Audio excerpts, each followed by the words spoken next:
Good afternoon student. आप आज हमारा जैसे पेपर आ गया तो उसके लिए प्रिपरेशन तो पूरा कंप्लीट हो गया, कुछ दिन बचे हैं। पर हमें ये देखना है कि कभी कभी होता है कुछ पेपर्स में हमें लगता है अरे ये टर्म तो हमने सुना ही नहीं या हमें आता नहीं है।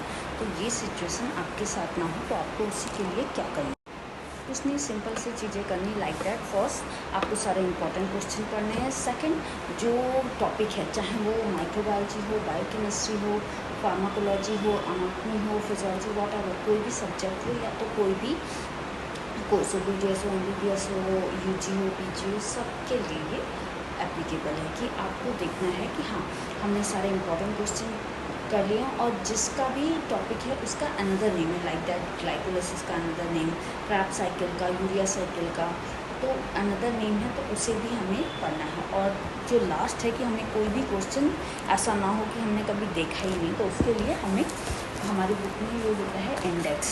ठीक है, इंडेक्स में देखना है कि एक जस्ट गो थ्रू करना है कि हमें कोई ऐसा टर्म तो नहीं है जो हम देख के कर रहे हैं कि नहीं ये तो हमने कभी देखा नहीं, तो जस्ट उसका डेफिनेशन दिया होता है, पेज नंबर दिया होता है, तो उसमें आपको जाना है। और एक अगर जो आपको बिल्कुल ही लग रहा है कि हाँ ये विल्सन डिसीज़ क्या है, बायोकेम में विल्सन डिसीज़ क्या, हमने तो पढ़ा ही नहीं, वॉल्ड विजुअल साइकिल क्या है, तो ये आपको पता होना चाहिए और कहाँ पे है, तो ये अब देख के एक बार देख लेंगे तो उससे आपको जो टफ लग रहा है या कभी लग रहा है कि हमने कभी देखा ही नहीं, तो वो नहीं होगा। तो आपके पेपर में कोई भी टॉपिक ऐसा नहीं होगा जो आपको लगे कि नहीं ये हमें आता ही नहीं या हम कर नहीं सकते। आप पूरा 100 बट प्रिपरेशन तो करना पड़ेगा। तो प्रिपेयर करने के बाद आप ये नहीं कह सकते कि हमें कुछ नहीं आता या हम कोई क्वेश्चन छोड़ेंगे।